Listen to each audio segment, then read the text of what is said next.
હવે આ ક્ષત્રિયને મારતા નહીં. આ ક્ષત્રિયોએ દધીચી મુનિ પાસેથી વેદ અધ્યયનની વિદ્યા પ્રાપ્ત કરી છે, એથી એ બ્રાહ્મણ ગણાય છે. તમારી પાસેથી શસ્ત્ર વિદ્યા પ્રાપ્ત કરી છે, એટલે એ ક્ષત્રિય ગણાયા છે. માટે આ બ્રહ્મ ક્ષત્રિય છે. હવે તે મારવા યોગ્ય નથી, બ્રાહ્મણ જેવા જ છે. હવે તમે એને શત્રુ દોષમાંથી મુક્ત કરી દો, એને સેવક બનાવી જ્ઞાન અને ઉપદેશ આપો. તમારું કલ્યાણ થશે. રામ. જય મહામાયા હિંગળાજ માતાજી, જય હો તમારી. હું ક્ષત્રિયોને શત્રુ દોષમાંથી માફ કરું છું માં, માફ કરું છું, માફ કરું છું.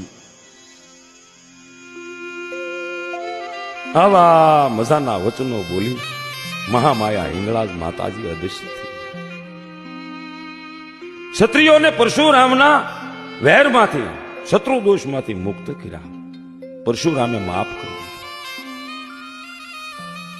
માએ ક્ષત્રિયોને પોતાના ચરણોમાં લીધા. બસ એ પછી ક્ષત્રિયોની પાછી પ્રગતિ થઈ, એનો વંશ વારસો વધ્યો, માની કૃપા થઈ. આખા દેશમાં પછી તો ક્ષત્રિયોનો વંશ પ્રસરી ગયો. આનું પ્રમાણ હાલમાં પણ હિંગળાજ માના ચરણોમાં ક્ષત્રિયો બેઠેલા છે.